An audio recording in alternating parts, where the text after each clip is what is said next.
할렐루야, 반갑습니다. 우리 서로 인사 나누겠습니다. 반갑습니다. 축복합니다. 잘 오셨습니다.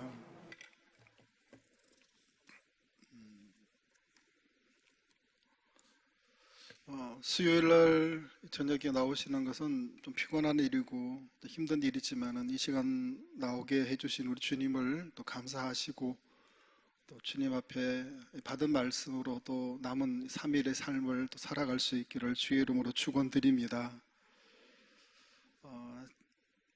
찰스 다윈이라고 진화론의 창시자에 대한 일화가 있습니다. 다윈은 1833년에 원숭이가 진화해서 사람이 되었다고 하는 이 진화론을 발표합니다. 최초의 단세포의 생물이 점차 진화 과정을 거쳐서 고등 생물이 되고 또 나중에는 인간으로 진화했다는 그런 이론입니다. 이렇게 이론을 설정한 다윈에게는 원숭이와 사람을 잇는 이 중간 고리를 찾는 일이 절실히 필요했습니다. 이 중간 고리를 찾기 위해서 미개한 원주민들이 사는 섬들을 배를 타고 돌아다녔습니다. 그러다가 남양군도의 어느 섬에 도착했을 때 분명 사람처럼은 생겼지만은 원숭이처럼 집단 생활을 하는 한 부락을 발견하게 되어집니다. 이들은 모두가 벌거벗은 모습으로 손에 잡히는 대로 아무거나 막 닥치는 대로 먹는 그런 모습을 보고 저런 사람들은 원숭이와 사람의 중간 단계가 분명하다고 그렇게 확신을 하고 학계에 발표를 합니다. 그로부터 30년 뒤 그 섬을 다시 찾아가 볼 일이 있었던 다윈은 깜짝 놀라고 맙니다. 마을에는 교회당이 세워졌고 사람들은 깨끗한 옷을 입고 예배당에 나가서 예배를 드리고 찬송하는 그 모습은 옛날 그 미개한 원주민들이 아니었던 겁니다. 문명인이 된 겁니다. 훌륭한 하나님의 사람으로 변해 있는 그 모습을 보고 다윈은 깜짝 놀라게 되어집니다. 그렇게 원주민들을 변화시킨 사람은 존 페이턴이라고 하는 선교사의 노력으로 일어난 결과였던 겁니다. 이 모습을 보고 다윈은 영국으로 돌아가서 영국 런던의 선교협회에 거금을 헌납하게 됩니다. 이렇게 예수 그리스도로 말미암아 변화된 사람은 원주민들뿐만 아니라 찰스 다윈도 말년에는 하나님을 믿는 사람으로 변화되었다는 사실입니다. 예수 그리스도의 사람은 변화됩니다. 복음은 사람을 변화시키는 능력이 있습니다. 사람들은 저마다 자기의 가치관과 철학을 가지고 인생을 살아갑니다. 신앙이 없는 대부분의 사람들은 인간 본연의 욕망을 쫓아 살아갑니다. 눈에 보이는 대로 마음의 욕구대로 그렇게 살아갑니다. 하지만 성령으로 거듭난 사람들은 세상이 추구하는 삶과는 다른 삶을 살아가는 사람들입니다. 성령으로 거듭난 사람은 신령한 삶으로 살아가는 사람들이라는 말씀입니다. 오늘 본문 1절 말씀을 우리 한 번 더 화면을 보고 같이 읽어봅니다. 형제들아, 사람이 만일 무슨 범죄한 일이 드러나거든 신령한 너희는 온유한 심령으로 그러한 자를 바로잡고 너 자신을 살펴보아 너도 시험을 받을까 두려워하라. 아멘. 성령의 인도하심을 받는 신령한 사람, 이 사람들은 무엇보다 먼저 자기 자신을 돌아보아야 하는 사람입니다. 그리고 이렇게 신령한 사람은 형제가 범죄한 일을 발견하게 되면 정죄하는 데 목적을 두어서는 안 됩니다. 그 형제가 범죄한 것을 보고 정죄하기보다는 회복시키는데 그 목적을 두는 것이 신령한 사람의 모습입니다. 우리는 누군가의 잘못을 보면 비난하기가 쉽습니다. 하지만 성령의 사람은 온유한 마음을 가지고 그 영혼을 불쌍히 여기며 사랑할 수 있어야 됩니다. 왜냐하면 신령한 사람은 예수 그리스도의 법에 지배받는 사람이기 때문입니다. 이 그리스도의 법은 바로 사랑입니다. 오늘 본문 2절 말씀을 우리 읽어보면요, 너희가 짐을 서로 지라 그리하여 그리스도의 법을 성취하라. 아멘. 우리는 신령한 삶을 살기 위해서는 그리스도의 법을 지켜야 됩니다. 이 그리스도의 법이 무엇입니까? 바로 사랑이라는 것입니다. 여러분, 오늘 설교의 제목이 뭡니까? 신령한 자의 삶입니다. 여러분, 신령한 것이 뭡니까? 목소리가, 말투가 거룩한 것이 신령한 겁니까? 발걸음이, 걷는 모습이, 걸음걸이가 신령해야 신령한 사람입니까? 옷차림이, 입는 옷이 그냥 좀 신령해야 신령한 사람입니까? 신령한 사람은 바로 예수 그리스도의 법을 지키는 사람, 이 법이 바로 사랑으로 살아가는 사람, 그 사람이 신령한 사람이 되는 겁니다. 오늘 말씀을 보면 본문 4절 우리가 한 번 더 말씀을 읽어봅니다. 각각 자기의 일을 살피라. 그리하면 자랑할 것이 자기에게는 있어도 남에게는 있지 아니하리니. 아멘. 신령한 사람은 먼저 자신을 돌아볼 줄 아는 사람이어야 합니다. 자기 일을 살펴보고 다른 사람에게 나를 인정받기 위해서 나를 드러내거나 자랑하지 않는 사람, 즉 다시 말해서 신령한 사람은 교만하지 않는 사람이라는 말씀입니다. 자신을 먼저 돌아보고 나에게는 이런 자랑거리가 있구나, 나는 이렇게 다른 사람보다 잘하는 것이 있구나 라고 하는 것을 본인이 알아도 자기 입으로 자랑하지 말아야 합니다. 여러분, 진정한 자랑거리는 내가 내 입으로 말하는 것이 아니고 다른 사람이 그 사람의 입으로 말을 하는 것이 자랑거리가 되는 겁니다. 내가 얼마나 훌륭한 사람인 것을 내가 이야기하는 그 순간 나는 교만한 사람이 되는 겁니다. 나의 자랑, 다른 사람이 해주는 것이 진짜 자랑이라는 말씀입니다. 또 신령한 사람은 언제나 자신의 부족함을 느끼고 남을 나보다 낮게 여기는 사람입니다. 우리 본문 5절 말씀을 우리 같이 한번 읽어봅니다. 본문 5절, 각각 자기의 짐을 질 것이라. 하나님께서는 우리에게 우리가 지고 가야 될 짐, 이 십자가의 삶을 우리에게 허락해 주셨습니다.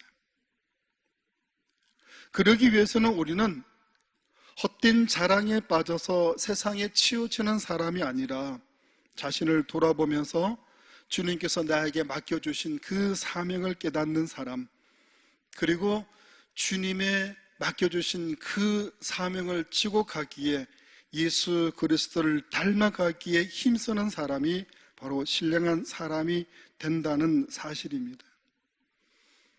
우리 성령님은 우리의 내면을 살펴보시는 분이십니다. 우리의 내면이 교만하지 않고 항상 나의 부족함을 느끼고 남을 나보다 낮게 여기는 그 사람에게 우리 성령님은 우리를 그 손으로 인도하여 주실 것이라는 말씀입니다. 그렇게 성령을 쫓아 자신을 깊이 성찰하는 사람, 자신을 돌아보는 사람, 성령님께서 기뻐하시는 것이 무엇인지 아는 사람이 성령의 열매를 맺게 되어지는 겁니다. 우리의 심령이 온전히 성령의 이끌림을 받기 위해서는 제일 먼저 나 자신을 성찰하고 돌아보아야 한다는 사실입니다. 그리고 범죄한 자를 책망하거나 정죄하지 말고 그 사람을 치유하고 회복시키려고 하는 그 마음을 우리가 가져야 될 것이고, 자랑함으로 세상의 헛된 자랑을 통해서 교만에 빠지지 않는 그것이 우리를 신령한 모습으로 이끌게 될 것입니다. 이렇게 우리가 성령의 인도하심을 따를 때 우리는 성령의 열매를 맺게 될 줄로 믿습니다. 옛말에 이런 말이 있습니다. 사촌이 땅을 사면 배가 아프다는 말이 있습니다. 사람들은 남이 나보다 더 많이 가지면, 또 다른 사람이 나보다 더 많이 가진 것을 보면 시기하고 질투하는 마음이 있습니다. 다른 사람을 경쟁 상대로 여기고 어떻게든지 누르고 이기려고 하는 것이 대부분의 사람들의 모습입니다. 그래서 어떻게 하면 저 상대방의 약점을 찾아서 그 사람의 실수를 찾아내고 비난하고 깎아내리려고 하는 것이 자연스러운 모습입니다. 언뜻 TV 뉴스를 보니까 우리나라 아직 장관 청문회를 하는 것 같은데 저는 그걸 잘 안 봅니다. 왜냐 그러니까 이 청문회는, 우리나라의 청문회는 그냥 상대방의 잘못을 찾아내고 그 사람을 깎아내리려고 하는 그런 것들이 강하다는 것이죠. 근데 미국에서의 청문회는 그 상대방의 결점을 드러내고 그것을 통해서 그 사람이 부적절하다는 것을 그냥 객관적으로 이야기하는 것이지, 우리나라처럼 우리의 약점, 실수를 잡아내서 깎아내리고 그 사람을 모욕을 주고 그냥 사회적으로 매장시키는 듯한 그런 청문회를 하지 않는다는 것이죠. 이런 모습을 보면 대부분의 사람들이 참 상대방의 약점을 찾아내고 그 사람을 나보다 낮아지게 만들고 거기에 왠지 모르는 쾌감을 느끼는 것이 이 세상 사람들의 모습이라는 것을 느끼게 되어집니다. 그런데 그러한 노력에도 불구하고 그 상대방을 이기지 못할 때 사람들은 자신을 탓하고 좌절감에 빠지게 됩니다.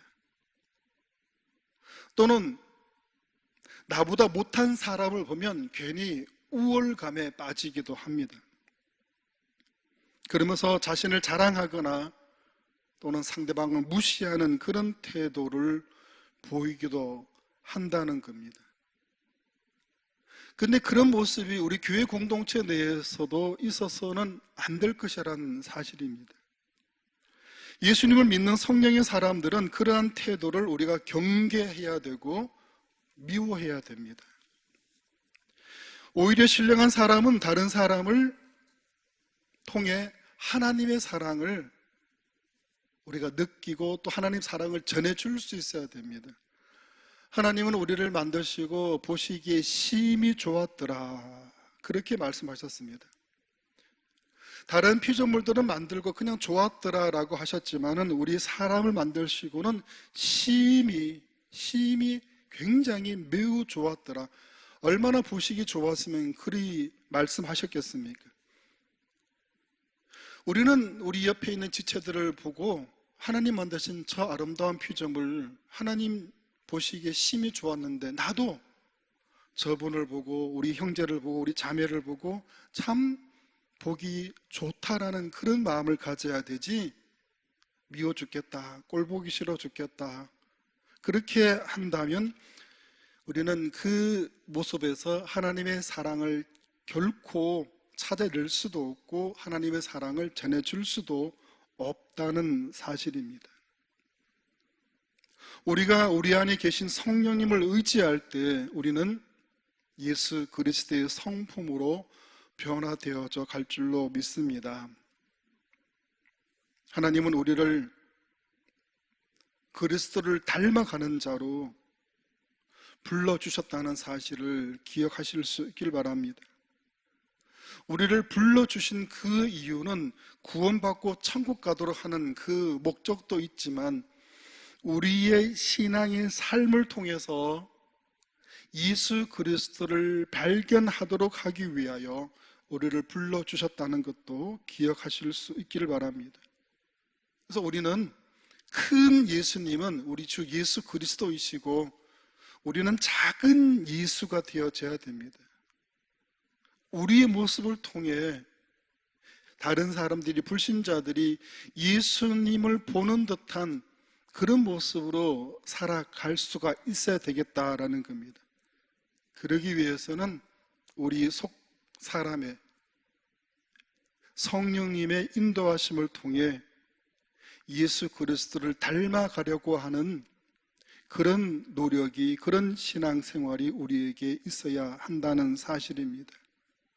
여러분, 그럴 때 우리는 성령의 열매를 맺는 믿음 생활을 할 줄로 믿습니다.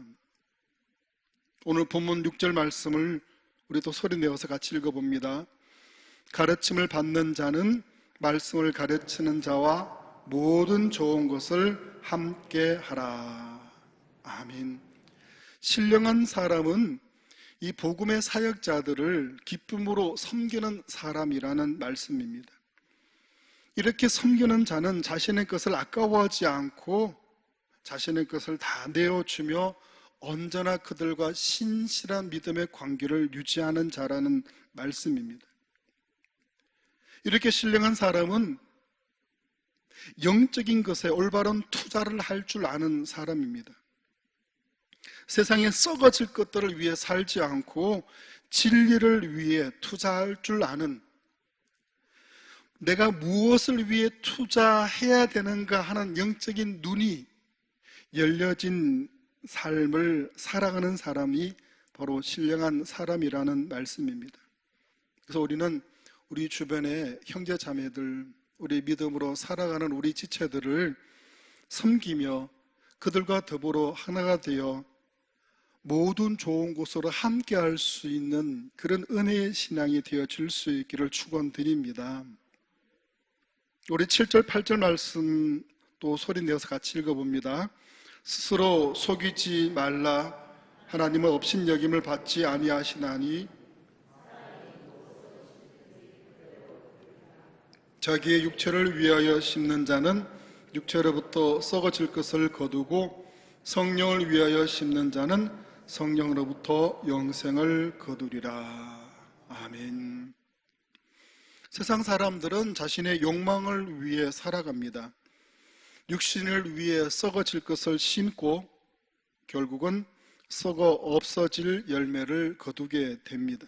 하지만 성령을 쫓는 우리는 영생을 소망하며 살아가는, 이 세상의 헛된 욕망을 삶의 목적으로 두지 않고 영원한 생명, 하나님의 나라를 소망하며 부지런히 살아가는 사람들입니다. 그래서 이 세상에 자신이 소유한 것으로 영원한 하나님의 나라를 심는 자가 바로 우리들 신령한 사람들이라는 말씀입니다. 그런데 이렇게 신령한 것을, 영원한 것을 쫓으며 사는 삶이 그렇게 쉽지만은 않다는 사실입니다. 보이는 것이 전부라고 생각하는 이 세상에서 보이지 않는 세상을 소망하며 살아간다는 것이 쉽지 않은 일이기 때문에 그렇습니다. 그래서 신령한 신앙으로 살아가기 위해서는 반드시 필요한 것이 있는데 그것은 바로 믿음의 인내가 우리에게 요구되어진다는 겁니다. 우리 본문 9절 말씀을 또 소리내어서 같이 읽어봅니다. 우리가 선을 행하되 낙심하지 말지니 포기하지 아니하면 때가 이름에 거두리라. 아멘. 신령한 믿음 생활을 하는 동안에는 우리를 힘들게 하고 낙심케 하는 일들이 일어난다는 말씀입니다. 그러나 그때마다 낙심하지 말고 믿음의 인내로 포기하지 말라라고 말씀을 하십니다. 그 이유는 반드시 때가 되면 하나님이 기뻐하시는 믿음의 열매가 맺히기 때문입니다. 모진 비바람이, 태풍이, 폭풍이 몰아쳐도 포도나무에 가지가 붙어 있기만 하면 나중에 결실의 때가 되면 열매는 저절로 맺히게 된다는 겁니다.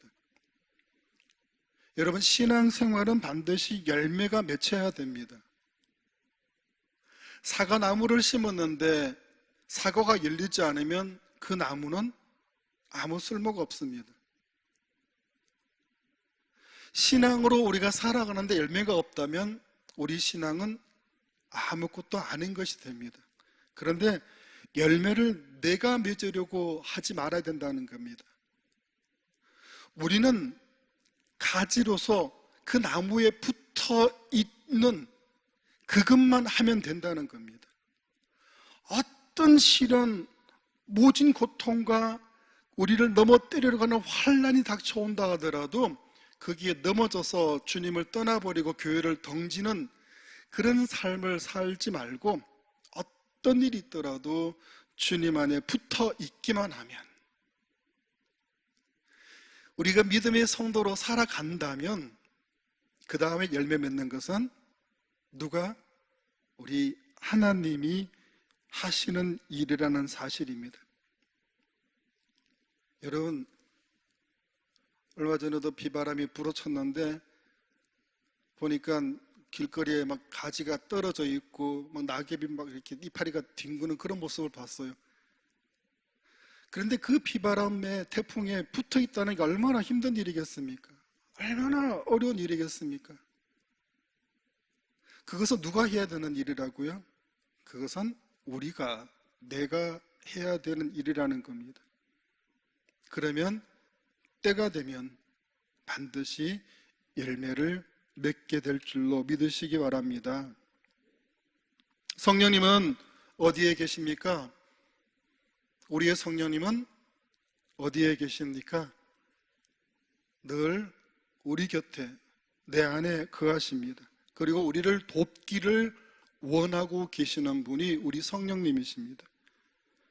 그런데 성령님은 인격적인 분이시기 때문에 우리가 원치도 않는데 무례하게도 나에게 접근하셔가지고 이렇게 해라 저렇게 해라 하시는 분이 결코 아니라는 사실입니다. 우리가 영접하고 우리가 요청할 때 기뻐하면서 우리 속으로 들어오셔서 우리를 다스리시고 인도하시는 분이십니다. 사탄 마귀는 도적의 영이기 때문에 우리 몰래 들어옵니다. 내가 원치도 않고 초청도 안 했는데 내 속에 들어와서 나를 지배하고 나를 엉망진창으로 만들어버리는 것이 이 도적이 하는 이 사탄의 영입니다. 그래서 우리는 가만히 있으면 안 됩니다. 나는 아무것도 안 했는데, 나는 뭐 귀신을 초청한 것도 아니고 나는 악을 사랑한 것도 아닌데 왜 내 속에 사탄이 들어왔느냐? 당연한 겁니다. 도적의 영이기 때문에, 속이는 영이기 때문에 귀신은 우리가 가만히 있으면 들어와서 우리를 무너뜨린다는 겁니다. 그러나 우리 성령님은 인격적이신 분이기 때문에 우리가 초청을 해야 됩니다. 주님, 내 속에 들어오셔서 나의 삶의 주인이 되어 주시옵소서. 그럴 때 내 속에서 주인이 되어 주시는 겁니다. 우리가 원할 때 비로소 우리 안으로 들어오셔서 힘과 능력과 지혜를 불어 넣어주심으로 우리가 맡은 일을 넉넉히 감당하고도 이기게 해주시는 분이 우리 성령님이십니다. 여러분, 반드시 기억하실 수 있기를 바랍니다. 여러분, 이 시간 이전까지 말씀 다 잊어버려도 이것만 기억하고 가면 됩니다. 그게 뭐냐? 우리에게는 믿음이 없는 것도 아니고 능력이 없는 것도 아니라는 것입니다. 우리가 감당할 수 있는 것은 주님이 이미 우리에게 모든 것을 주셨습니다. 그런데 문제는 그 믿음과 능력을 불어주시는 성령님을 우리가 무시하고 가만히 세워놓고 내가 하고 있다는 게 문제라는 것입니다. 말로는 주님이 내 속에 들어와서 주인이 되어달라고 말하지만 실제로는 자기가 주인이 되어서 다 해버려요. 우리는 능력의 성령님 붙잡고 의지하고 날마다 내 속에서 나를 주장해 달라고 기도해야 할 줄로 믿습니다. 누구를 초청하라고요? 성령님, 목사님이 아니고 성령님. 언젠간 말씀드렸죠. 시골에 가니까 속이 아파도 목사님 불러가지고 기도해 달라고, 강아지가 감기에 걸렸다고 불러가지고 기도해 달라고. 물론 시골이니까 그럴 수 있다 하더라도 누구를 불러야 돼요? 목사님이 아니고 성령님. 우리 주님을 붙잡고 의지할 때 세상의 어떤 지혜자, 어떤 능력자보다 더 능력 있게 지혜롭게 우리를 도와주시는 분이 우리 주 성령님이신 줄로 믿으실 수 있길 바랍니다. 성령님은 말할 수 없는 마음을 가지고 우리를 지금도 사랑하고 계십니다. 그런데 그 성령님이 어디 계신다고요? 예배당에만? 여러분 곁에, 여러분 속에 늘 함께 계시는 분입니다. 그런데 그런 성령님을 사모하기는커녕 의지하지도 않고 매일 초청하지도 않잖아요. 매일 부르지도 않잖아요. 그럼 부르지도 않는데 성령님이 오시지 않습니다. 부르지도 않는데 오는 것은 누구라고요? 사탄입니다. 그래서 우리는 늘 깨어서 경각심을 가져야 돼요. 내가 부르지도 않는데 내 속에 뭐가 와 있지? 아, 사탄이 와 있구나. 그러면 빨리 누구를 불러야 돼요? 성령님을 불러야지. 내 속의 주인이 사탄이 아니라 성령님이 내 삶의 주인이 되어 주실 줄로 믿습니다. 여러분, 우리에게 믿음이 없다, 능력이 없다, 이건 다 핑계입니다. 지금도 우리와 함께 하시고 얼마든지 우리를 도우실 수 있는 성령님이 계신다면 우리는 지금도 사모하고 의지하고 부르며 내 속에 모셔드릴 수 있기를 축원드립니다. 이렇게 성령의 충만함을 통해 믿음의 사역자들과 우리는 좋은 것들을 함께 나눌 수 있어야 됩니다. 서로를 존중하고 귀하게 여기는 것, 이것이 하나님의 뜻입니다. 서로의 필요를 채워주고 나누고 하나님께서 기뻐하시는 이 일을 하는 것이 하나님이 원하시는 선한 일입니다. 그리고 기회가 되는 대로 이웃에게도 선한 일을 할 수 있어야 됩니다. 오늘 말씀의 마지막 부분을 보면 특히 믿음의 가정들을 향해서 이 선행을 하라라고 말씀을 합니다. 우리 그런 말이 있습니다. 잡은 물고기는 미끼를 주지 않는다, 밥을 주지 않는다. 연애할 때는 서로 밥 사주고 먹여주고 뭐 하다가 이제 결혼하면 그냥 사주지도 않죠. 밥 먹으러도 안 나가죠. 그래서 아내가 물어봐요. 왜 당신은 결혼하기 전에 그렇게 밥도 잘 사주다가 요즘은 나가자 말도 안 하냐? 잡은 물고기 밥 주는 거 봤나? 이렇게 말한다 그러잖아요. 우리가 믿음 안에 거하는 성도일수록 선행을 통해서 서로 격려하고 서로 도와주면서 더 믿음 안에 굳건하게 세워줄 수 있도록 우리가 해야 되는 겁니다. 전도하기 위해서는 저 사람에게 매일마다 찾아가고 선물도 주고 뭐 하다가 교회만 등록하면 나 몰라라 하는데 그러면 그 믿음이 떨어질 수밖에 없다는 것이죠. 그래서 우리 구역 식구들끼리 요즘 코로나로 잘 만나지 못하는 이때일수록 서로 자주 연락하고 만나고 격려하고 그렇게 해야 됩니다.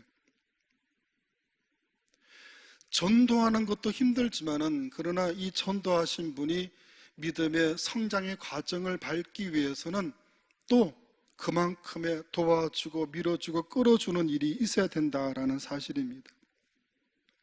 하나님은 무엇으로 심든지 그대로 거두시는 분이십니다. 우리가 행한 선한 일에 대해서는 반드시 갚아주시는 분이십니다. 우리가 하나님의 자녀로서 하나님께서 기뻐하신 일을 감당할 때 하나님 우리를 통해 영광 받으시는 우리 교회 공동체가 되어질 줄로 믿습니다. 우리 말씀을 정리하고 기도하도록 하겠습니다.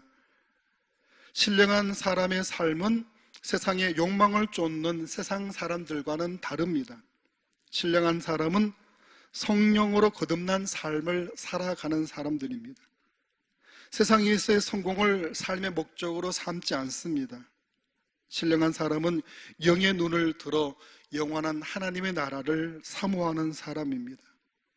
성령으로 거듭난 우리는 이 세상에 썩어질 것에 소망을 두지 말고 영원한 하늘나라, 그 영원한 생명에 소망을 두고 살아갈 수 있기를 바랍니다. 이제 성령님을 쫓아 부지런히 선을 행함으로 이 선한 모습을 통해 영혼 생명을 살리는 사랑이 풍성한 우리 창성의 공동체를 만들어 나가는 우리 모든 성도들이 될 수 있기를 주의 이름으로 축원드립니다. 오늘 주신 말씀을 우리 같이 묵상하면서 같이 기도하는 시간 갖도록 하겠습니다. 첫 번째